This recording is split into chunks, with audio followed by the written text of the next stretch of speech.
ஜாய நமக. ஸ்ரீமத் கோவிந்த ராமானுஜா சரணோ சரணம் பிரபத்தே. ஸ்ரீமதே கோவிந்த ராமானுஜாய நமக. மார்கழி மாதம் திருப்பாவை நோன்பிலே இன்று நாம் 29வது நாள் நோன்பை நோட்டு கொண்டிருக்கிறோம். இந்த 28 நாட்களும் இந்த நோன்பிலே நாம் கலந்து கொண்டதற்குண்டான பலனை கேட்டு பெறுவதுதான் இன்றைய பாசுரம்.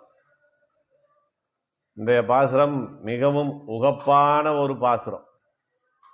பறை ஒன்று வேண்டும், பறை ஒன்று வேண்டும், எங்களுக்கான பறை வென்று வேண்டும் என்று பகவானிடத்திலே ஸ்ரீ கண்ணனிடத்திலே சொல்லிக்கொண்டே வந்தார்கள். அதை நம்ம கடந்த தினங்களில் பார்த்தோம். ஊராருக்கான சில விஷயங்களை எல்லாம் கேட்டு பெற்று விட்டார்கள்.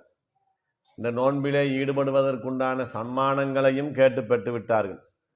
அதற்கடுத்து உயர்ந்த பலனை கேட்கப் போகிறோம் என்று சொல்லுகிற போது நேற்றைய தினத்திலே பகவான் என்ன சொன்னார்னா, அப்படிப்பட்ட உயர்ந்த பலனை அடைய வேண்டும் என்றால் உங்களிடத்திலே அதற்குண்டான தகுதிகள் என்ன இருக்கிறது என்று கேட்கிற போது, எங்களுக்கு ஒரே தகுதி தான் இருக்கிறது, நீதான் எங்களுக்கான சகலவிதமான தகுதி, எங்களிடத்தில் இருக்கக்கூடிய குறைகளை நீக்க வேண்டியவனும் நீ, எங்களுக்கு வேண்டிய பலனை கொடுக்க வேண்டியவனும் நீ, எங்களுக்கான பலனும் நீ என்று சொல்லி முடித்தார். இருந்தாலும் அவர் கேட்கிறார், அது எப்படி என்னையே நான் கொடுக்க முடியும் என்கிற நிலையிலே தான் இன்றைய பாசுரத்திலே இங்கே சொல்லுகிறார். இன்றைய பாசுரமானது சிட்டஞ்சிறுகாலே வந்து உன்னை சேவித்து உன் பொற்றாமரையடியே போற்றும் பொல்கேளாய் பெற்றம் மேய்த்து உண்ணும் குலத்தில் பிறந்தனி குற்றேவல் எங்களை கொள்ளாமற் போகாது இற்றை பறைகொள்வான் அன்றுகான் கோவிந்தா எற்றைக்கும் ஏழேழ் பிறவிக்கும் உந்தன்னோடு உற்றோமே ஆவோம் உனக்கே நாம் ஆட்செய்வோம் மற்றை நங் காமங்கள் மாற்றேலோர் எம்பாவாய் என்கிற பாசுரம். இதில் என்ன கேட்குறாங்க? நமக்கான பறைகள் வேண்டும் என்று கேட்கிறார்கள். இந்த பாசுரமானது இந்த 30 நாளும் நாம் நோன்பு நோக்கக்கூடியதனுடைய பலனை விரிவாக சொல்லக்கூடிய பாசுரமாக இருக்கிறது. அப்படி பறை வேண்டும், எங்களுக்கான பறை வேண்டும் என்று இந்த பறை என்பதை நமக்கான பலன் என்று பார்த்து கொண்டே வருகிறோம். அப்படியான பலன் என்ன, எதைத்தான் கேட்கிறார்கள்? கண்ணனே நேராக வந்து விட்டான், சகலத்தையும் கொடுத்து விட்டான், கோஷ்டியிலும் சேர்ந்து விட்டான், இதற்கு மேலே நமக்கு என்ன வேணும், நமக்கான பலன் எது என்று கேட்கிற போது அந்த பறை என்ன என்பதை இங்கே சொல்லுகிறார்கள். ஸ்ரீ கண்ணனுடைய திருவடிகளிலே சகலவிதமான கைங்கரியங்களையும் செய்ய வேண்டியதே நமக்கான பலன். அந்த கைங்கரியங்களையும் எப்படி செய்ய வேண்டும் என்றால், நான் செய்கிறேன் என்ற எண்ணத்தோடும் எனக்கான மகிழ்ச்சியை கொடுக்கிறது என்கிற எண்ணத்தோடும் செய்யக்கூடாது.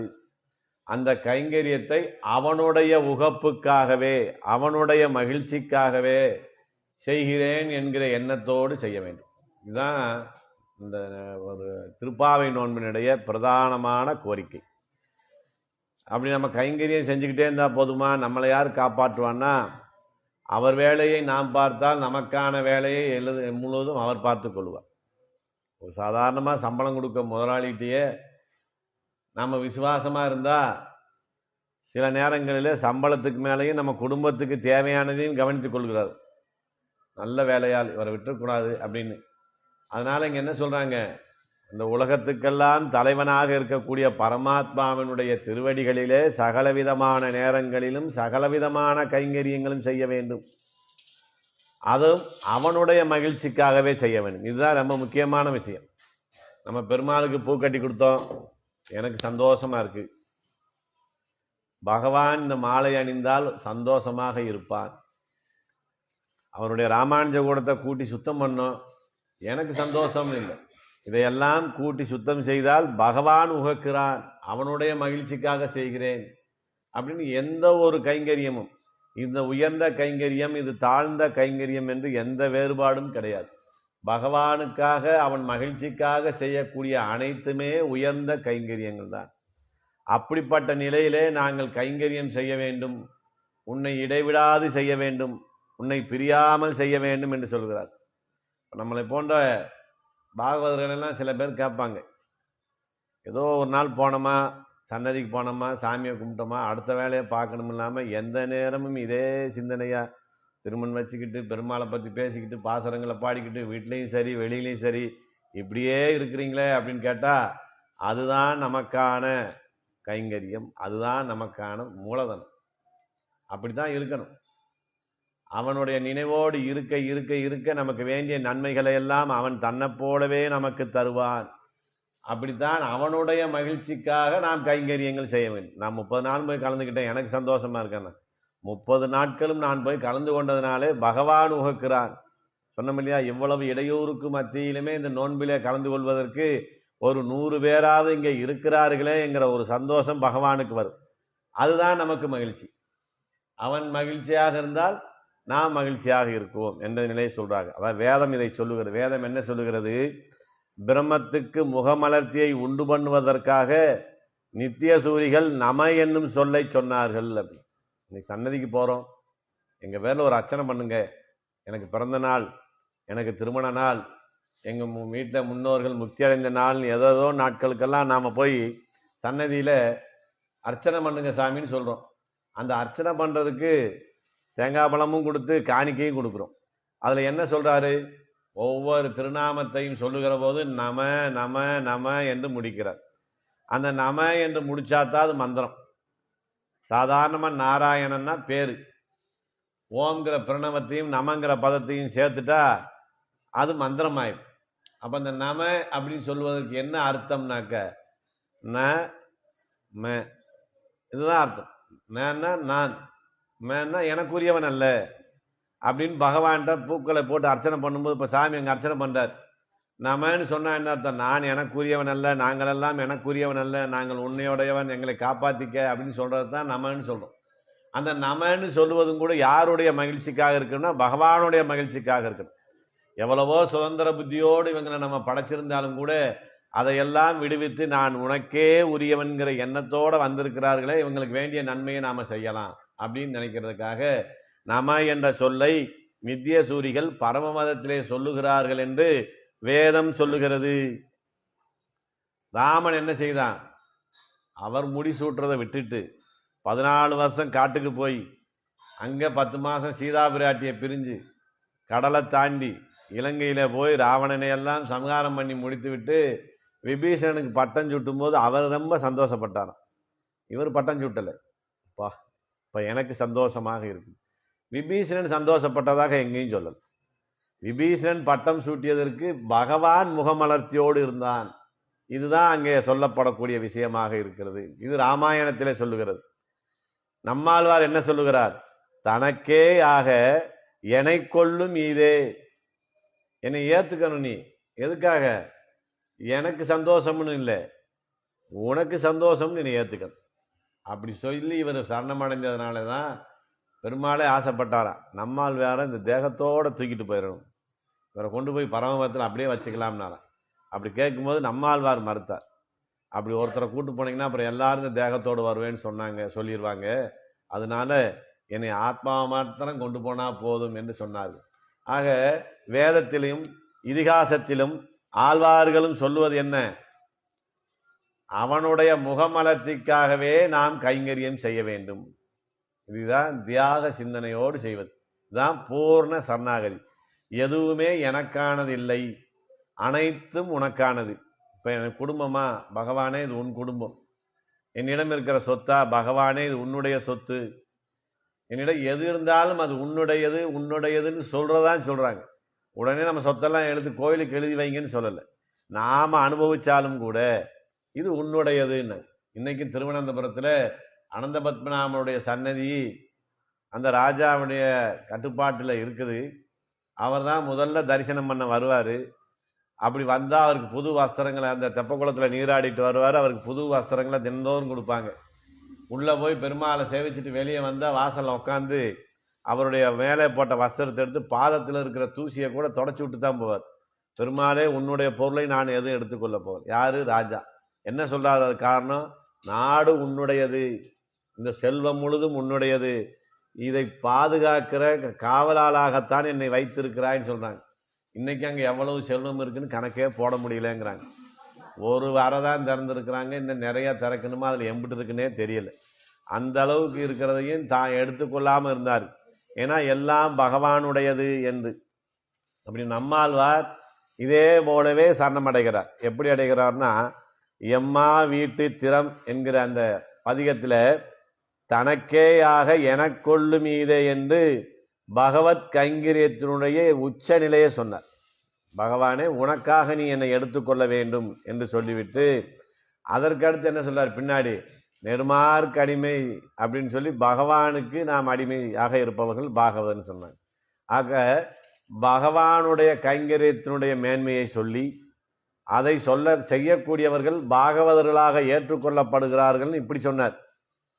முதல்ல பகவானுடைய சரணாகதி, அப்புறம் பாகவதருடைய நிலை.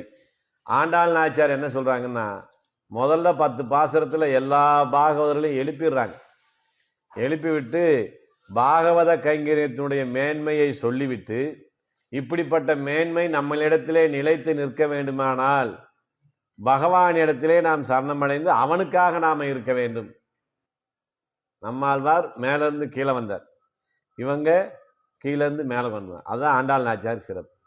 இன்னைக்கு வைணவத்தில் கடந்து சாதாரண பொதுமக்கள் வரைக்கும் சேர்ந்த ஆழ்வார்கள் யாருன்னா ஆண்டாளை மாதிரி யாரும் சேர்ந்துக்க முடியாது. ஆண்டாளுடைய வீச்சு அதிகம். எல்லா சமுதாயத்தினிடத்திலும் இருப்பாங்க, எல்லா இடத்துலையும் அவங்க இருப்பாங்க. எல்லாருக்கும் திருப்பாவண்ணா தெரியுமே, ஆண்டாள் தெரியுமேன்னு சொல்லுவாங்க. அவங்ககிட்ட போய் மதுரகவி ஆழ்வார்னா அப்படியா இருந்தாரான்னு கேட்பாங்க. அந்த அளவுக்கு ஆண்டாள் நாச்சியார் அனைவரிடத்திலும் போய் சேர்ந்ததுக்கு காரணம் என்னன்னா, எல்லோரையும் நல்ல கதிக்கு கொண்டு போக வேண்டும் என்ற நிலையிலே அவர் இருந்தார். இப்படி பகவானையே உபாயமாக பற்றி அவனையே அவனிடத்தில் கேட்டு பெற்று அவனுக்கான கைங்கரியத்தையும் அவனுடைய உகப்புக்காகவே செய்ய வேண்டும் என்று சொல்வதுதான் இந்த பாசனத்தினுடைய தன்மையாக இருக்கிறது. இதில் என்ன சொல்றாங்க, எப்போது நாம் அந்த கைங்கரியத்தை செய்ய துவங்குகிறோம் என்று சொல்லுகிற போது, சிற்றம் சிறுகாலே, சிறு பெண்கள் எழ முடியாத நேரமாக இருக்கிற காலை சிறுகாலை சிற்றம் சிறுகாலே எழுந்து வந்திருக்கிறோம் என்று சொல்லுகிறார். ஏன் அந்த காலை சொல்றாங்க? முதல்ல நம்ம பார்த்த திருப்பாவை நோன்பு ஆரம்பிக்கிற போது மார்கழி திங்கள் மதி நிறைந்த நன்னாளால் அப்படின்னு சொன்னாங்க. அப்போ எந்த மாதத்தை நமக்கு முடிவு பண்ணி கொடுத்தாங்க? மார்கழி மாதம். அதில் மதி நிறைந்த நன்னாள் என்கிற பூர்ணமாக இருக்கக்கூடிய ஒரு திதியை தேர்ந்தெடுத்து கொடுத்தாரு. அதிலே ஒரு நாளையும் தேர்ந்தெடுத்து கொடுத்தாரு. அந்த நாளிலே எந்த நேரத்தை இப்ப நமக்கு சொல்றாங்க. மார்கழி திங்கள் மதி நிறைந்த நன்னாள் சிற்றஞ்சிறுகாலே, இது ரெண்டையும் நினைச்சோம்னா சரியா வரும். அப்படி சிறுகாலை சிற்றஞ்சிறுகாலையிலே எழுந்து வந்து உங்களிடத்திலே நாங்கள் சரணம் அடைகிறோம் அப்படின்னு சொல்றாங்க. ஏன்னா இது வேதத்திலே சொல்லப்பட்டிருக்கிறது, வைஷ்ணவனானவன் பகவானை பூர்ணமாக சரணமடைந்தவன் பிரம்ம முகூர்த்தத்திலே எழுந்து விடுகிறான். எழுந்து தன்னுடைய நன்மையை சிந்திக்க கடவான். நன்மையை சிந்திக்க கடவான்னா, காலைல எந்திரிச்சதுமே இவருக்கு இவ்வளவு ரூபா கொடுத்துருந்துமே அவர் கொடுத்துருவாரா, கொடுக்குற வரைக்கும் இருப்பாரா, அவர் தொழில் நல்லா ஓடுமா, இப்படி சிந்திக்கிற சொல்லலை. படுக்கையிலிருந்து எழுந்த நிமிடத்திலேயே எனக்கான நன்மை என்ன, இந்த ஆத்மாவுக்கான நன்மை தான் எனக்கான நன்மை. அதுதான் சொல்றாங்க இல்லையா, எது நம்ம கூட கடைசியா வரும்? நாம் இங்கே சேர்த்த செல்வமோ பணமோ பதவியோ புகழோ எதுவுமே நமக்கு வராது. கடைசி நேரத்துக்கு சாமி கூட அங்கே சொன்னாங்க, கடைசி வரைக்கும் போய் பகவானிடத்தில் சேருவது இந்த ஆத்மா தான் போய் சேரும். அந்த ஆத்மாவுக்கான நன்மையை சிந்திக்கிறான். சிந்திக்கிறதுனாலே தான் நமக்கு என்ன சொல்லியிருக்கிறாங்க, படுக்கையிலிருந்து எழுந்து அமர்ந்ததுமே இரு கைகளையும் சேர்த்து முகத்தை துடைத்து விட்டு உள்ளங்கையை பார்த்து ஹரி ஹரி ஹரி ஹரி என்று சொல்லுகிறார். அதனாலதான் பிரம்ம முகூர்த்தத்திலே எழ வேண்டியவன் என்பதனாலே தான் இந்த நோன்பை பிரம்ம முகூர்த்த காலத்திலே நாம் செய்கிறோம். ஆழ்வார் சொன்னார், நாரணனை கண்டேன். எப்போ கண்டேன்? நாரணனை கண்டேன், பகல் கண்டேன் என்று சொல்லுகிறார். அந்த பகல் துவங்குகிற நேரத்திலே அவனிடத்திலே நாம் போய் சரணமடைய வேண்டிய நிலை இருந்தால் அது நமக்கு மிகவும் சிறப்பாக இருக்கும். காலை சிறுகாலை சிற்றஞ்சிறுகாலை, காலையில் எழுந்துவான்னு சொல்லலாமே, ஏன் சிறுகாலை சிற்றஞ்சிறுகாலைன்னு சொல்றாங்கன்னா, இதுக்கு 3 விதமா நமக்கு சொல்றார். சராசரியான ஆத்மாக்களை கொண்டவர்கள் இந்த பகவானிடத்திலே சரணமடையாமல் தேகமே ஆத்மா என்ற சிந்தனையோடு இருக்கக்கூடியவர்கள் எழக்கூடிய நேரம் காலை. எல்லோரும் எப்போ எந்திரிச்சிருவாங்க? காலையில் எந்திரிச்சிருவாங்க. ஒருத்தருக்கு காலையிலங்கிறது 6 மணியாக இருக்கலாம், ஒருத்தருக்கு 9 மணியாக இருக்கலாம். அவங்க காலை எப்பங்கிறது நம்ம முடிவு பண்ண முடியாது. அதனால அவங்க எந்திரிப்பது காலை. இப்படிப்பட்ட தாமச குணம் நிறைந்தவர்கள் செங்கல் பொடிக்கூரை வெண்பல் தவத்தவர் தங்கள் திருக்கோயில் சங்கிடுவான் போகின்றார்னு அவங்க தாமச குணம் நிறைந்தவர்கள் எழக்கூடிய நேரம் காலை. அதற்கடுத்து சிறுகாலை. சிறுகாலையில் யாருன்னா ஆயர்பாடியில் இருக்கக்கூடிய பெண்கள் அந்த காலைக்கும் சற்று முன்னே எழுந்து தயிர் கடையக்கூடிய தன்னுடைய காரியத்தை செய்கிறார்கள். அது சிறுகாலை.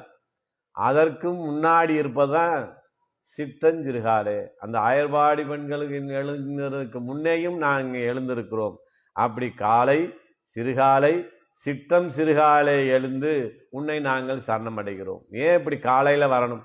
காலை நன் ஞானத்துறை படிந்து ஆடி என்று ஞானத்துறையிலே குளிக்க தகுந்த காலமாக இந்த காலம் இருக்கிறது. நம்ம எல்லா விஷயமும் இந்த உலகத்துல 3 குணங்கள் நிறைந்தது. ராட்சசம், தாமசம், சாத்வீகம் என்று. இந்த 3மே எல்லோரிடத்திலையும் இருக்கு, எல்லா பொருளையும் இருக்கு. இதுல எந்த குணம் விஞ்சுகிறதோ அதுதான் அவங்க தன்மை. இவர் கோபக்காரர் அப்படின்னா ராட்சச குணம் மேலோங்கி இருக்கு. இவர் சோம்பேறின்னு சொன்னா தாமச குணம் மேலோங்கி இருக்கு. இவர் ரொம்ப நல்லவருங்கன்னா சாத்வீக குணம் மேலோங்கி இருக்கு. அப்படி இந்த காலங்களிலும் அது இருக்கிறது. அந்த அதிகாலை நேரமானது எப்படிப்பட்டதுன்னா சாத்வீகம் நிறைந்த நேரமாக இருப்பதனால அந்த காலையிலே வந்து நாங்கள் உன்னை சரணமடைகிறோம் அப்படின்னு சொல்றாங்க. அப்போ பகவானை காலையில மட்டும்தான் பார்க்கணுமா, பாக்கி நேரத்தில் சன்னதி அடைச்சிடலாமான்னா, பகவானை நாம் எப்போதெல்லாம் தரிசிக்கிறோமோ அதெல்லாம் பகல் வேலை. திருப்பதியில போய் நான் காலையில 3 மணிக்கு தான் பார்ப்பேன்னு சொன்னா என்ன சொல்லுவாங்க? நாங்க சொல்ற நேரத்தை பார்த்தா பாரு, இல்லைன்னா நீங்க போங்க வெளியேன்னு சொல்லிடுவாங்க. அதனால அதுக்கு உதாரணம் சொல்றாரு. ஆவிர் பூதம் மகாத்மனா. பகவான் கண்ணன் எந்த நேரத்திலே பிறந்தான்? நடு நிசையிலே பிறந்தான். அந்த நடு நிசையிலே பார்த்த அந்த ஒரு வசுதேவருக்கும் தேவகிக்கும் எது காலை? அதுதான் காலை. பகவானை நாம் எப்போதெல்லாம் தரிசிக்கிறோமோ அதுதான் காலை பொழுது என்று சொல்லுகிறார். அப்படி காலை, சிறுகாலை, சிற்றஞ்சிறுகாலே வந்து. இந்த வந்துங்கிற வார்த்தை தான் பகவானை குத்தி காட்டுற வார்த்தை. உன்னை சரணமடைந்தவர்களை தேடி வந்து ரசிக்கிறதா உங்க வேலை. எங்க கிட்ட சோம்பேறித்தனம் இல்லை, எங்களிடத்துல கோப குணம் இல்லை அப்படின்னு சொல்லி நாங்க சாத்வீகத்துக்கு வந்துட்டோம். சாத்வீகமான வடிவமாக இருக்கக்கூடிய நீங்கள் என்ன செய்யணும்? எங்களை தேடி வந்திருக்கணும். 5 லட்சம் பேர் வீட்டுக்கு வந்து வாங்க வாங்க உங்களை நான் ரச்சகம் பண்றேன்னு சொல்லியிருக்கணும். ஆனா என்ன செஞ்சிருக்கோம்? நாங்கள் வந்துன்னு. ஏன்னா அவர் பதில் பேசிக்கிட்டே இருக்கார் இல்லையா, அவரை மூட் அவுட் பண்ணிடுது. ஆமா ஆமா நாங்க வந்து நிற்கிறோம், நீங்க இப்படி பேசுறீங்க அப்படின்னு சொல்றதுக்காக என்ன ஞாபகப்படுத்துறாங்க? வந்து. ஏன்னா பகவான் அபயம் என்று இருப்பவர்கள் தன்னை தேடி வரக்கூடிய அளவிலே வைத்து விட்டோம் என்று ரொம்ப வருத்தப்படுவார். பலமுறை சொல்லியிருக்கணும். ராமாயணத்திலே தண்டகாரண்யத்தில் இருக்கிற போது ரிஷிகள் எல்லாம் வந்து பார்க்குறாங்க. எங்க உடல்நிலை எங்கள் யாகம் பண்ண முடியல, உடல் அங்கீகீனமா போச்சு, இங்க எந்த யாகத்தையும் நடத்த விட மாட்டேங்கிறாங்க இந்த ராவணாதிகள்னு சொல்லி எங்களை காப்பாற்று ராமான்னு வந்து நிற்கிறாங்க. அப்ப ரொம்ப வெட்கப்பட்டார் அவர். இந்த நாட்டுக்கு மன்னனாக இருந்தது ஒரு காரணம், இந்த உலகத்துக்கே ரட்சகனாக இருக்கிற ஒரு காரணம்.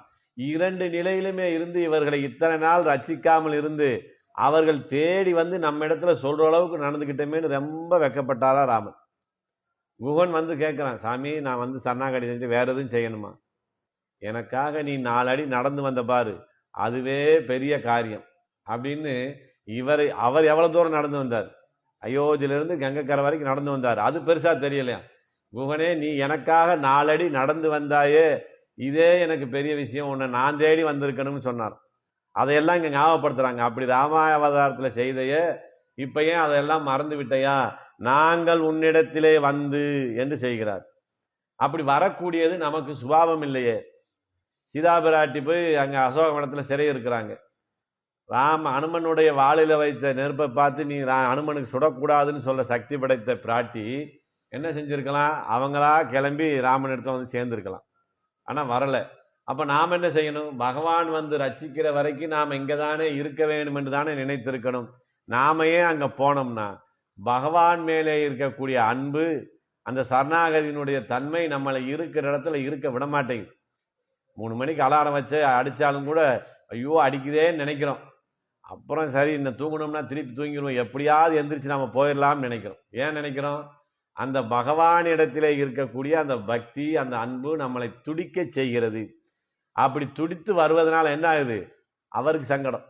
நம்ம போலான்னு நினைச்சு அதுக்குள்ள அவங்க வந்துட்டாங்களே அப்படின்னு நினைக்கக்கூடிய நிலையை இங்கே உணர்த்துகிறார்கள். வந்து ஏன் வந்தீங்க? நான் வருவேனே, எங்களால இருக்க முடியல உங்களை பார்க்காம, அதனால நாங்கள் வந்தது மாத்திரமா உனக்கு சங்கடம்? வந்து என்ன செஞ்சோம்? உன்னை சேவித்து, உன்னை சேவிக்கிறோம், அதுவும் உனக்கு சங்கடம் தான். ஏன்னா பகவான் நம்மளை கும்பிடணுமா? உலகுக்கெல்லாம் நாதனாக இருக்கிறான் பரமாத்மா. அந்த பரமாத்மா தான் ராமனாக வந்திருக்கிறார். ராமனாக வந்தவர் என்ன செய்தார்னா, வாலியை கொண்டு விட்டு சுக்ரீவனுக்கு முடிசூட்டிடுறார். முடிசூட்டிட்டு என்ன சொல்றாரு? இனிமே நீதான் ராஜா, நீதான் அரசன், உனக்கீழே நான் இருக்கேன்னு சொன்னார். அப்படி தன்னுடைய அடியவர்களை சேவிக்கக்கூடிய பக்குவம் அவரிடத்துல இருக்கிறது. சீதா பிராட்டிக்கு சம்மானம் கொடுத்தான்னு சொல்றமே, மாலையை மட்டும் போட்டான்னு பார்த்தோம். அந்த அம்மா நடந்து வந்திருக்காங்க கூட. அப்படி நடந்து வந்ததுனால அவங்களுக்கு திருவடி வலிக்குமேன்னு அதையும் கூட பிடிச்சு விடுவார்.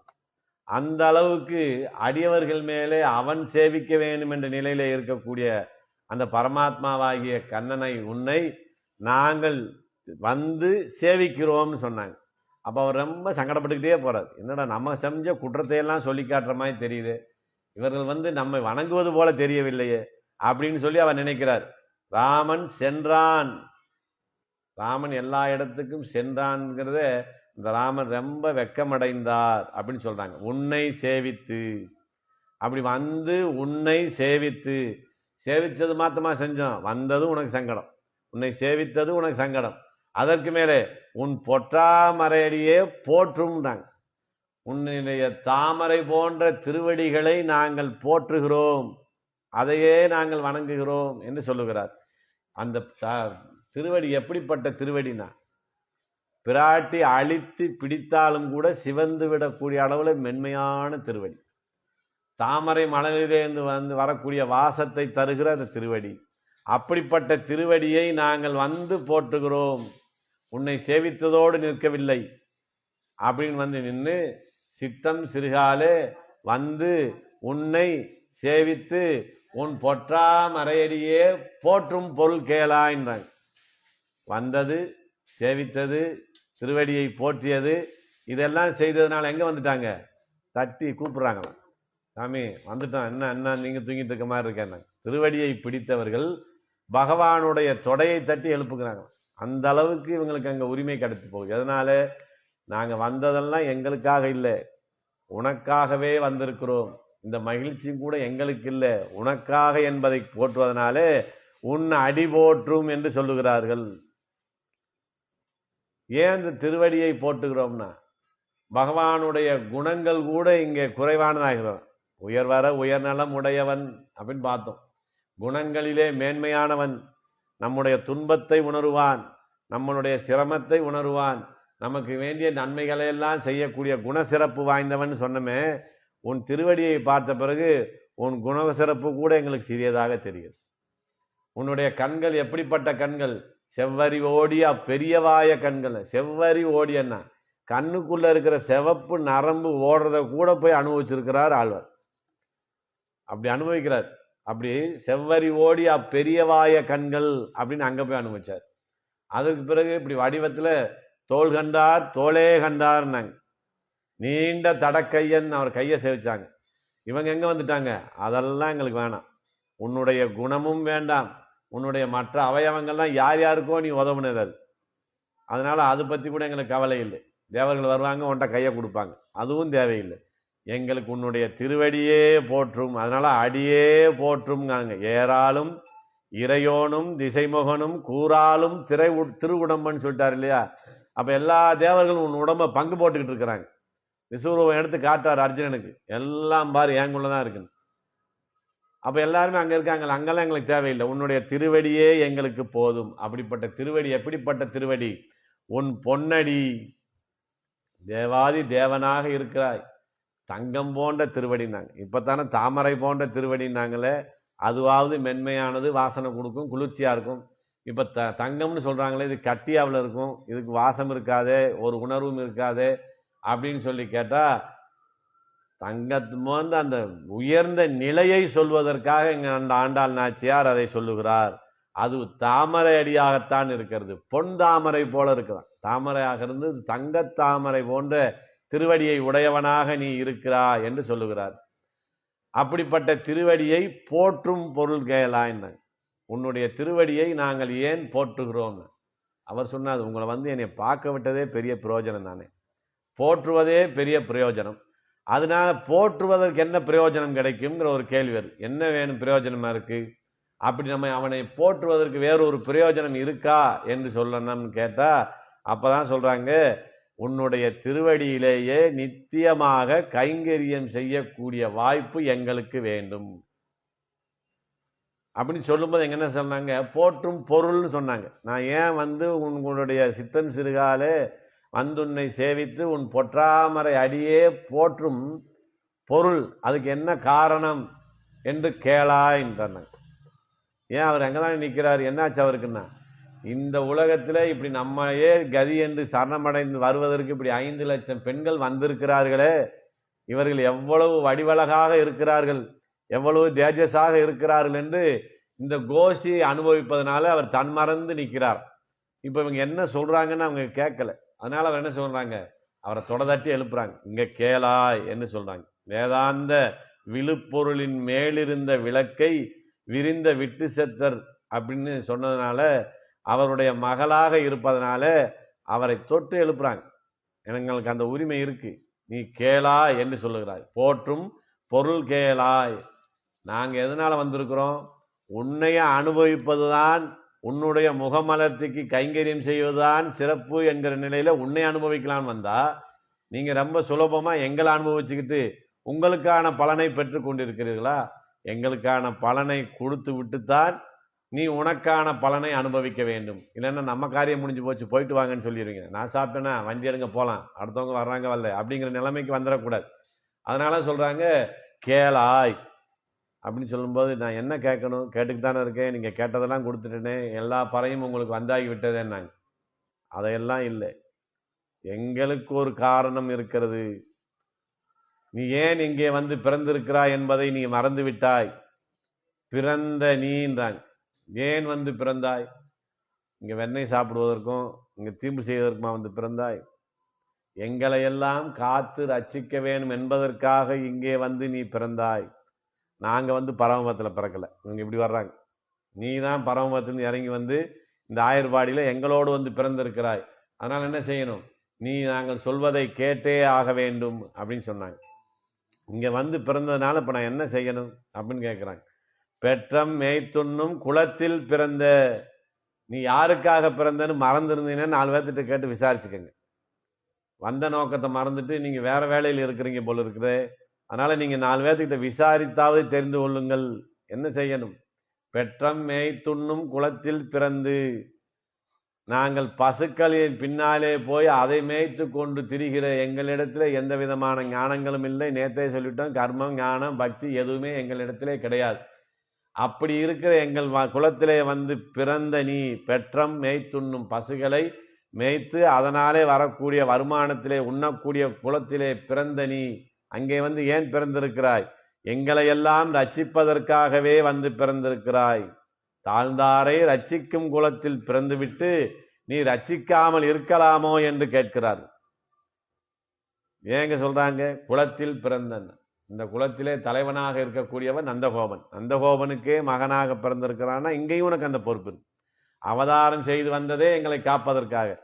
அதற்கு மேலே இந்த ஆயர்பாடியும் ஆயர் குலத்திலே இருப்பவர்களையும் பசுக்களையும் மொத்தமாக காப்பாற்றி கொடுப்பவன் யாருன்னா நந்தகோபன். அவருடைய மகனாக நீ பிறந்ததுனாலே எங்களை காக்க வேண்டிய கட்டாயம் உனக்கு இருக்கிறது என்று சொல்லி இவங்க கேட்கிறாங்க. அப்ப அவங்க சொல்றாங்க, வந்து பிறந்த குற்றத்திற்காக நான் என்ன செய்ய வேண்டும் தெரியாம நீங்க இப்படியெல்லாம் கேள்வி கேட்பீங்க, இப்படியெல்லாம் என்னை வந்து மடக்கி பிடிப்பீங்கன்னு தெரியாம உங்கள் குலத்திலே வந்து நான் பிறந்து விட்டேன். அது பிறந்ததுக்காக நான் என்ன செய்யணும்? நாங்க பிறந்த நோக்கத்தை நிறைவேற்றுங்க, எங்களை ரட்சிக்கிறதான உங்க நோக்கம். நாங்க உங்ககிட்ட என்ன சொல்றோம், எங்களுக்கு எது செய்யும் நாங்க கேட்டு வரல, உனக்கான கடமையை நீ சொல்லி செய்யின்னு சொல்றோம். நீ பால் குடிக்கிறதுக்கு காலில் விழுந்து கொடுக்கணுமா? பாலை கொடுத்தா நல்லதாச்சுன்னு வாங்கி குடிக்காம எங்களை நீ இப்படி கதற விடுவது தவறு என்று இங்கே சொல்லுகிறார். பிறந்த நீ சூட்டுனன் மாலை கோட்டிடை ஆடின கூத்தை ஆடலாயர்தம் கொம்புனுக்கே என்றபடி. எதுக்காக வந்து பிறந்த? இங்க வர்ற பசுக்கள் பின்னாடி இருக்கிற குடக்கூத்து ஆடுற இதெல்லாம் எதுக்கு? நப்பின்னை பிராட்டி அடைவதற்காக, எங்களே ஒருத்தியை அடைவதற்காக நீ இந்த பாடுபடுகிறாய்.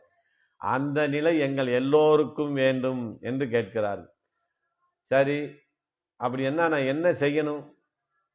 பசுக்களையாவது ரட்சிப்பதற்கு வேற யாராவது இருக்கிறாங்க, எங்களை ரட்சிப்பதற்கு நீதான் இருக்கிறாய். என்ன செய்யணும்? குற்றேவல். நம்ம கேட்டுக்கிட்டே வரும்போது பார்த்தா நிறைய அவர்கிட்ட கேட்க போறாங்கன்னு இவங்க சுருக்கமா வந்துட்டாங்க. குற்றேவல், எங்களை கூப்பிட்டு நீ வேலை சொல்ல வேண்டும். ராமாயண காலத்துல வனவாசத்துக்கு போயிடுறாங்க. குகன்னால கங்கை கரையை கடக்க விட்டு அடர்ந்த வனப்பகுதியில் இருக்கிறாங்க. சரி, இங்கேயே நம்ம அந்த 14 வருஷத்தை கழிச்சிடலாம் அப்படிங்கிற ஒரு முடிவுக்கு வந்து இளையாழ்வாரான லட்சுமணரை கூப்பிட்டு பெருமாள் சொல்றார், ராமன் ஒரு நல்ல இடமா பார்த்து ஒரு பர்ணசாலை அமைத்து விடுன்னு சொன்னார். இப்போ வேலை தானே சொல்றாருங்க. ஒரு இடத்துல பார்த்து நல்ல நம்ம தங்கிறதுக்கு ஒரு பர்ணசாலை, ஒரு குடிசை ஏற்பாடு பண்ணுப்பான்னு சொன்னார். இதை சொன்ன மாத்திரத்தில் இளைய பெருமாள் என்ன செய்யறான்? கையில் இந்த வில்லை தூக்கி எரிஞ்சிச்சுட்டு கடகடன் கீழே உருண்டு உருண்டு அழுதாராம். இவருக்கு புரியல ராமனுக்கு. என்னப்பா நான் என்ன சொல்லிட்டேன், நீ இப்படி உருண்டு உருண்டு அழுகிற, என்ன நடந்துச்சு? இப்போ நான் உன்னை வேலை தானே சொன்னேன். வேலை தான் சொன்னீங்க, ரொம்ப சந்தோஷம். ஆனாலும் நீங்கள் என்னை கைவிட்டு விட்டீர்கள். நான் என்னப்பா வேலை சொன்னாலும் தப்புங்கிற, வேலை சொல்லலைனாலும் தப்புங்கிற, உன்னைய கூட கூப்பிட்டு வந்ததே பெரிய வம்பா போச்சுதே, என்ன செய்யணும்னார். நீ என்ன செஞ்சிருக்கணும் ராமா? அண்ணா, இந்த இடத்த காட்டி இந்த இடத்துல நீ பர்ணசாலை அமைத்து கொடு லட்சுமணான்னு சொல்லியிருக்கணும். நீயாக போய் இப்ப நல்ல இடமா தேர்ந்தெடுத்து செய்யின்னு சொன்னீங்க, அப்பயே நீ என்னை கைவிட்டுட்ட. அப்ப நான் உன்னை விட்டு விலகின மாதிரி ஆயிப்போச்சு, அது தப்புன்னு அழுதார். இவ்வளவுதானே? சரி வான்னு திருப்பி கூப்பிட்டு வா, இந்த இடத்துல நீ பர்ணசாலை போடுன்னு சொன்னார். அப்படி இளையாழ்வாரை இருந்ததை போல நாங்க இருக்கிறோம். நீ என்ன செய்யணும்? குற்றேவல் கொள்ள வேண்டும். கோவிந்தா குற்றேவல், எங்களை கொள்ள வேண்டும். கோவிந்தனாக இருக்கக்கூடிய நீ எங்களுக்கு என்ன செய்யணும்?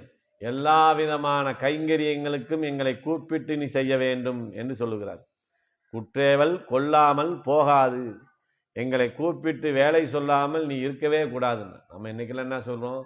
யாராவது ஒருத்தர் நம்ம கூப்பிட்டு வேலை சொல்லாமல் இருந்தா சரி. வீட்டில் அம்மா கூப்பிட்டுங்கன்னா பிரச்சனை வந்து, அந்த பாத்திரத்தை கழுவுனா என்னான்னு சொன்னா பிரச்சனை வந்து. இங்க என்ன சொல்றாங்க இவங்க?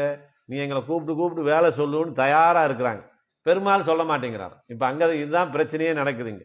உனக்கான கைங்கரியங்களை நீ சொல்லணும். வாங்க, எனக்கு கால் வலிக்குது பிடிச்சு விடுங்க, கை வலிக்குது பிடிச்சு விடுங்க, தலை வலிக்குது தைலம் தேய்ச்சி விடுங்க, இந்த உடையெல்லாம் களைச்சி போட்டுங்க துவைச்சு போடுங்க, இப்படின்னு சொல்லிக்கிட்டே இருக்கணுமா. இதுதான் இவங்க கேட்கக்கூடிய பலன். இதை போலதான் பெருமாள்கிட்ட சொல்றாங்க, எங்களை கூப்பிட்டு கூப்பிட்டு நீ வேலை கொள்ளணும்னு. அதுக்காக எந்தெந்த வேலை செய்யணும் இல்லையான்னு. கட்டாயம் குற்றேவல் கொள்ளாமல் போகாதுன்னு. கைங்கரியம் செய்யாமல் எங்களால இருக்க முடியாது. எங்கள் கைங்கரியத்தை ஏற்றுக்கொள்ளாமல் உன்னால இருக்க முடியாதுன்னா. ஏன்னா அவர் கொஞ்சம் கொஞ்சம் சோம்பேறியா இருப்பார் போல, ஏதாவது கொண்டு வந்து கொடுத்தா சாப்பிடுவார் போல, எடுத்து சாப்பிட மாட்டார் போல. அதனால அவங்க என்ன சொல்றாங்க? எல்லா காரியத்தையும் கூப்பிட்டு கூப்பிட்டு நீ எங்களுக்கான கைங்கரியங்களை செய்ய சொல்ல வேண்டும். நாங்களாக செய்யறது கூட தப்பு, நீ சொல்லி நாங்கள் செய்யணும். ஏன்னா நீ எல்லாவுமாக நீதான் இருக்கிறாய். உண்ணும் சோறு பருகும் நீர் தின்னும் வெற்றிலை எல்லாம் கண்ணம்னு சொன்ன பிறகு அப்போ உனக்கு எல்லாமா நாங்க தானே இருக்கணும். அந்த பலனை எங்களுக்கு கொடுக்கணும்னு சொல்லிட்டு வரும். உங்களுக்கு யோசனை வந்துச்சான். பலன் எங்களது இல்லை, அது கூட நாங்க தெரியாம சொல்லிட்டோம். பலன் உன்னுடையது. உனக்கு வேலை செய்யலான்னு வந்து நின்று பார்க்கிறோம். எங்க உங்க வீட்டுக்காரமாட்ட சொல்லி பார்க்கலாம் வேலையெல்லாம் செய்வாங்களான்னு. அதை போல நாங்கள் வந்திருக்கிறோம். அதனால என்ன செய்யணும்? எங்களுடைய கைங்கரியங்களை கூவி கூவி கொண்டொள்ளணும். உண்டாய் இனி உண்டொழியாய் அப்படின்னு. உன்னை சரணம் அடைந்து விட்டேன், உண்டாய் உண்டு ஒளியாய், அது பிறகு நீ எங்களை விடவே முடியாது. உனக்கான கைங்கரியங்களை நாங்கள் செய்தே ஆக வேண்டும் என்று சொல்லுகிறார். அப்ப அவங்க சொல்றாரு, எனக்கான வேலையை நான் பார்த்துக்கிறேன். சில வேலை தான் அடுத்தவங்ககிட்ட சொல்ல முடியும். என்னுடைய அந்தரங்க காரியங்கள் எல்லாம் நான் தானே பார்த்து கொள்ளணும், அதை நான் பார்த்துக்கிறேன். நீங்க நோன்புக்காக வந்து கேட்டீங்களே சில பறைகள், அதையெல்லாம் கொடுத்துட்டேன். அதுல ஏதாவது குறை இருந்தா கேட்டு வாங்கிட்டு நீங்க சந்தோஷமா போயிட்டு வரலாம். எதுவும் வேணுமா? நாங்க இற்றை பறை கொள்வான் அண்டுகான் கோவிந்தான். வந்ததுமே பார்த்து நான் சும்மா ஒரு 150 கொடுத்தீங்களா அனுப்பலான்னு பாக்குறீங்களா? இங்கேயே இருக்க போறோம், உங்க வீட்டுக்குள்ளேயே இருக்க போறோம். உங்களான கைங்கரியங்களை பூரா நீங்க சொல்லணும், நாங்க செய்யணுன்ற முடிவுக்கு வந்துட்டோம். அதனால இத்தை பறை கொள்வான் அண்டுகான் கோவிந்தா.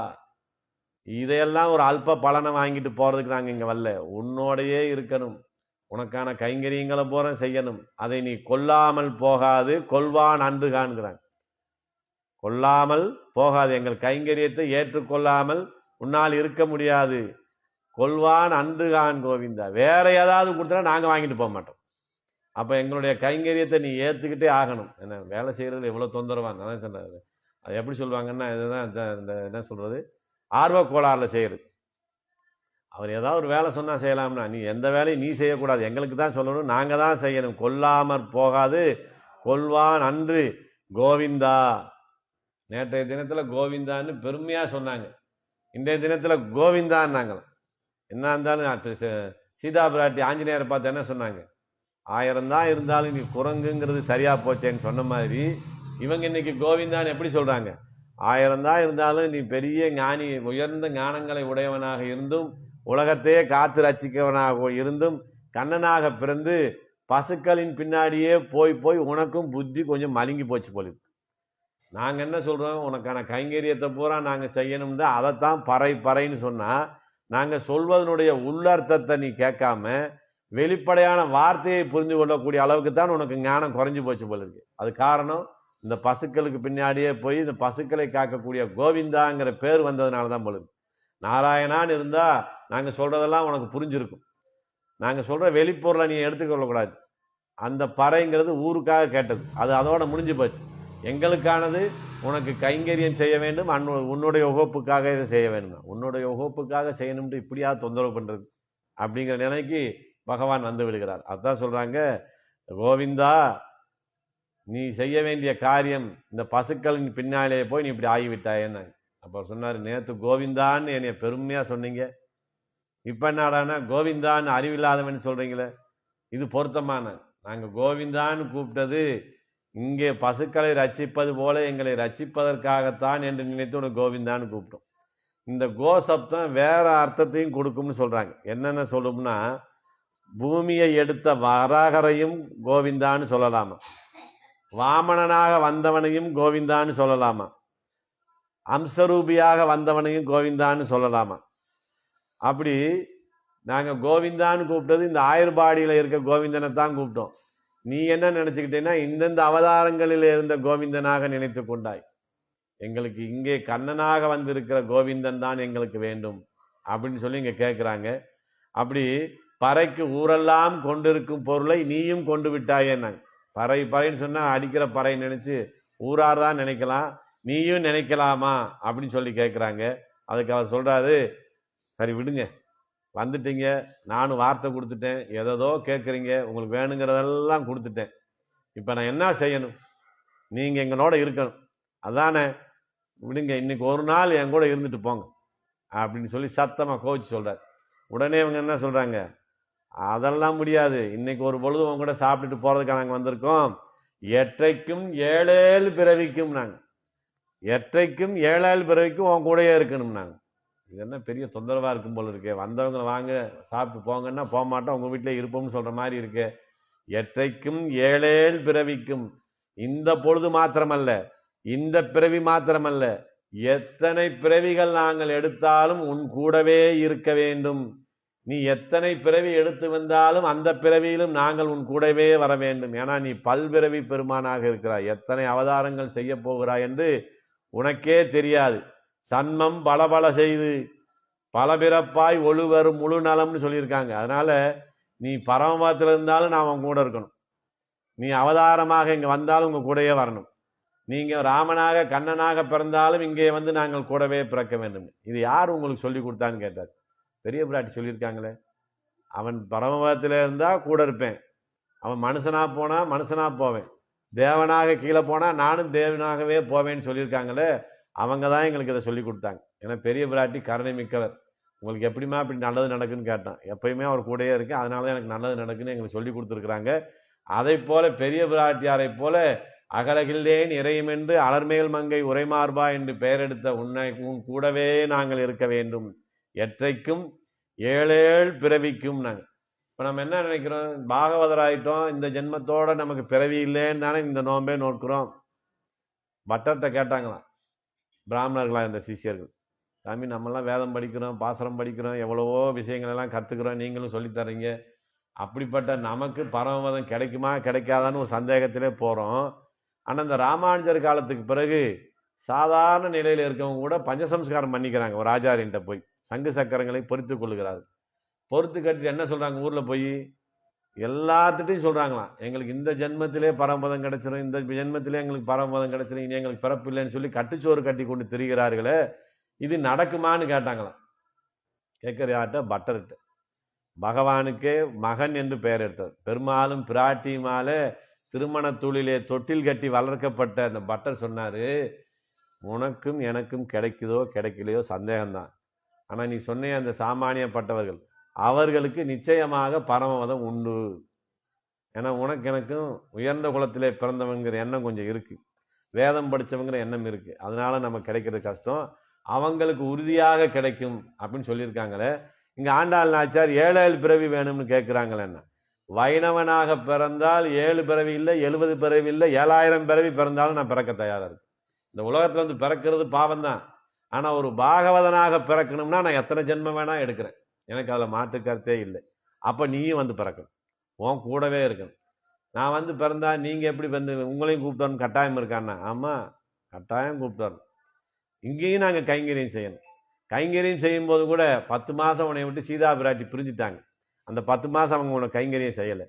14 வருஷம் பரதன் உன்னை விட்டு பிரிந்து விட்டான், அவன் கைங்கரியம் செய்யலை.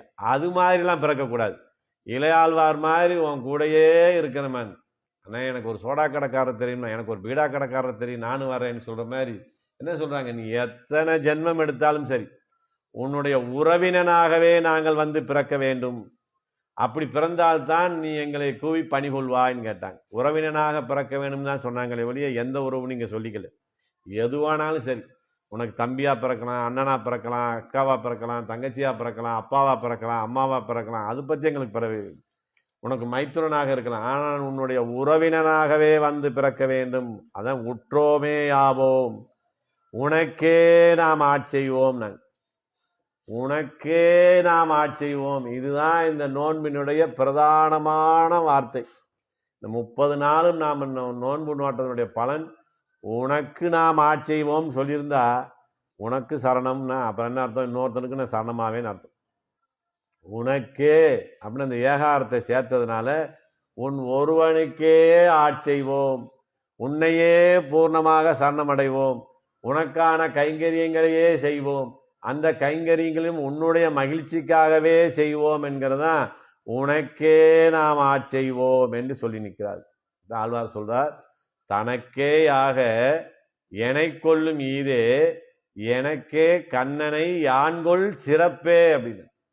நமக்கு என்ன பெருமை, பகவானுடைய மகிழ்ச்சிக்காக அவருடைய உகப்புக்காக நம்மையும் நம்முடைய கைங்கரியத்தையும் ஏற்றுக்கொள்ள போதுதான் நாம் இங்கே பிறவியை எடுத்ததனுடைய தன்மை நிறைவேறுகிறது. ஆனால் உனக்கே நாம் ஆட்செய்வோம் அப்படின்னு சொன்னாங்க. சரி, எப்படியோ வந்துட்டீங்க, நீங்கள் சொல்கிறதெல்லாம் செய்கிறேன், நடக்கலாம் அப்படின்னு உனக்கே நாம் ஆட்செய்வோம் அப்படின்னு சொல்லும்போதும் என் பக்கத்திலே இருக்கலாம்னு சொன்னாங்க. அப்போ அவங்க என்ன சொல்கிறாங்க, உன் பக்கத்திலே இருந்தாலும் மற்ற நம் காமங்கள் மாற்று, உன்னை தவிர வேறு விஷயங்களிலே ஆர்வம் வரக்கூடிய காமங்கிறது மொத்தமாக ஆசை, உன்னை தவிர வேறு யாரு மேலேயும் எங்களுக்கு எண்ணமே வரக்கூடாது, அதை நீ செய்யணும். சரி செய்கிறேன். அது மாத்திரமல்ல, உன்னுடைய வடிவழகை காட்டி எங்களை வேலை செய்யாமல் நீ தடுக்கக்கூடாது. நீ எப்படிப்பட்டவன்னா, உன்னுடைய வடிவழகை காட்டினா எங்களுடைய காரியத்தை மறந்துடுவோம், கைங்கரியம் செய்கிறத மறந்துடுவோம். அந்த உன் வடிவழகு மேலே வரக்கூடிய ஆசையும் நீ மாற்றித்தர வேண்டும். உன் திருவடியை தவிர எங்களுக்கு வேற எந்த ஞாபகம் வரக்கூடாது. இப்படிலாம் இருக்க முடியுமா? முதல் எந்த ஆசையும் வரக்கூடாதுன்னு சொன்னாங்க. சரி, உன்னிடத்திலே வந்தாலும் கூட உன் வடிவழகு மேலே எங்களுக்கு ஆசை வரக்கூடாது. அப்படி வந்தால் உன் வடிவழகை பார்த்துக்கிட்டே தன் மறந்து நின்றுருவான், கைங்கரியம் விட்டு போகும். கைங்கரியம் செய்யக்கூடிய இந்த நிலையிலிருந்து எங்களுக்கு வேற எந்த சிந்தனை வராத அளவுக்கு எங்களை நீ மாற்ற வேண்டும்னா. இப்படி யார் இருந்தார்னா, ராமானுஜர்கிட்ட வடுக நம்பின்னு ஒரு சிஷியன் இருந்தார். அவர் எப்படிப்பட்டவர்னா, ஆச்சாரியனே தஞ்சம் என்று இருக்கக்கூடியவர். நமக்கு 2 சம்பிரதாயம் பார்த்துருக்கோம். ஒன்று பெருமாளே தஞ்சம் என்று இருப்பது, இன்னொன்று ஆச்சாரியனே தஞ்சம் என்று இருப்பது. ஆச்சாரியனையே பெருமாளாக நினைத்துக் கொள்வது. வடுக நம்பி எப்படிப்பட்டவர்னா, ராமானுஜரான ஆச்சாரியர் தான் நமக்கு பெருமாள் அப்படின்னு நினைச்சார். ராமானுஜர் தினந்தோறும் திருவரங்கத்துக்குள்ள போய் பெருமாள் சேவிப்பார். அப்போ இப்படியெல்லாம் வரிசை டிக்கெட்டு இதெல்லாம் இல்லை. அவர் பாட்டுக்கு போகலாம், நம்ம பாட்டு சேவிக்கலாம். நாங்களே ஆண்டாளம்மா ஸ்ரீரங்கத்தில் இருக்கிற போது நினைச்ச நேரமெல்லாம் பெருமாளை சேவிப்போம், தாயார் சேவிப்போம், அந்த திண்ணையில் விளையாடுவோம். இன்னைக்கு போனால் ஒரு நாள் முழுசும் காத்திருந்தா தான் பெருமாளையும் பிராட்டியும் சேவிக்கக்கூடிய நிலைமை. அப்படி தினந்தோறும் ராமானுஜர் போய் சேவிக்க போகிற போது வடுக நம்பி கூடயே போவாராம். அப்படி கூடயே போகிறவர் என்ன செய்வார்னா பெருமாளை நிமிர்ந்து பார்க்க மாட்டார். ராமானுஜருடைய திருவடியை பார்த்துக்கிட்டே தான் சன்னதிக்குள்ளே போவார். ஏன் இப்படி போறீங்க, பெருமாளை பாருங்கன்னு எம்பெருமானாவே சொல்லுவாரான். வடுகா பெருமாளை சேவினா பார்க்க மாட்டேன். அவரை பார்த்தோம்னா அந்த வடிவழகளை என்னை ஈர்த்துக்கிறாரு. அப்புறம் நானும் உன்னுக்கு என் அமுதினை கண்ட கண்கள் மற்றொன்றினை காணாவேன்னு ஆயிடுவேன். எனக்கு அதனால அது வேணாம், உங்களுடைய திருவடியை பார்த்துக்கிட்டே வரேன், இதுவே எனக்கு போதும் என்று இருந்தார் வடுக நம்பி. புறப்பாடாகி பெருமாள் வீதி வர்றாரு. எல்லாரும் ஓடி போய் நின்று வாசல் நின்று பெருமாளை சேவிக்கிறாங்க. எம்பெருமானார் ராமானுஜரும் போய் நின்று சேவிக்கிறார். இவர் மட்டும் வரல. என்ன வடுகா நீ வரலையான்னு கேட்டார். நீங்க உங்க பெருமாளை பாருங்க, நான் எங்க பெருமாளான உங்களுக்கு பால் காய்ச்சிக்கிட்டு இருக்கேன், வந்து பார்க்க மாட்டேன்னு சொன்னார். அந்த அளவுக்கு மற்ற விஷயங்களில் எங்களுடைய ஆசையெல்லாம் போக்கிவிட்டு உனக்கு கைங்கரியம் செய்ய வேண்டும், அதுவும் உன்னுடைய உகப்புக்காகவே செய்ய வேண்டும்ங்கிற நிலையை எங்களுக்கு நீ ஏற்படுத்தி கொடுக்க வேண்டும், இதுதான் எங்களுக்கு வேண்டியதான பலன் என்று காட்டுகிறார். தினந்தோறும் இந்த 30 பாசரத்தை சேவிக்கணும் நமக்கு தனியாக சொல்றாங்க. 30ம் தப்பாமே அப்படின்னு நமக்கு சொல்றாங்க இல்லையா. 30 பாசரங்கள்ல ஒரு பாசரம் கூட தப்பிராம சேவிங்க அப்படின்னு நமக்கு சொல்லியிருக்கிறாங்க. முடியலை. இந்த சிட்டன் சிறுகாலையாவது சேவிங்க ஒரு நாளைக்கு ஒரு தடவை. அதற்கு அடுத்து வரக்கூடிய வங்கக்கடல் கடைந்த இந்த 2 பாசரங்களையாவது ஒரு நாளைக்கு ஒரு தடவை சேவிச்சிங்கன்னா உங்களுக்கு எல்லா பலன்களும் கிடைக்கும் என்று சொல்லியிருக்கிறார். ஆக நமக்கான பலன் என்ன என்பதை சொல்லுவதுதான் இந்த பாசரம். இந்த 30 நாள் நம்ம நோம்பு நோட்டத்தில் நம்ம என்ன செய்யணும், பகவானுக்கே கைங்கரியம் செய்யணும், அவனுடைய உகப்புக்காகவே செய்ய வேண்டும். எந்த நிலையிலும் அந்த கைங்கரியத்தை விட்டு நாம் நழுவி விடாமல் இருக்க வேண்டிய பொறுப்பு உன்னுடையதே, நீயே மற்ற நம் காமங்கள் மாற்று என்று ஆண்டாள் நாச்சியார் சொல்லியிருக்கிறார். நாமும் அவனுடைய நினைவிலேயும் அவனுடைய கைங்கரியத்திலிருந்து நழுவாமல் எப்போதும் அவருக்கான கைங்கரியங்களை செய்வதே நாம் இந்த பிறவினுடைய நோக்கமாக இருக்கும் என்பதை ஆண்டாள் நாச்சியார் நமக்கு தெரிவித்திருக்கிறார். அப்படியே இருந்தால் நமக்கான காரியம் நடக்குமான்னா ஆண்டாளுக்கான காரியம் நடந்தது. எங்க வந்தாரு, அவர் தான் தேடி வந்து திருமணம் முடிச்சு கூட்டு போனார். அதே போல நமக்கான காரியங்கள், நம் குடும்பத்துக்கான தேவைகள் அனைத்தையும் அவர் பார்த்து கொள்வார். நிச்சயமாக நமக்கு எல்லா விஷயங்களும் நடக்கும் என்பதை சொல்லி நிறைவு செய்கிறேன். ஸ்ரீமதே ராமானுஜாய நமः.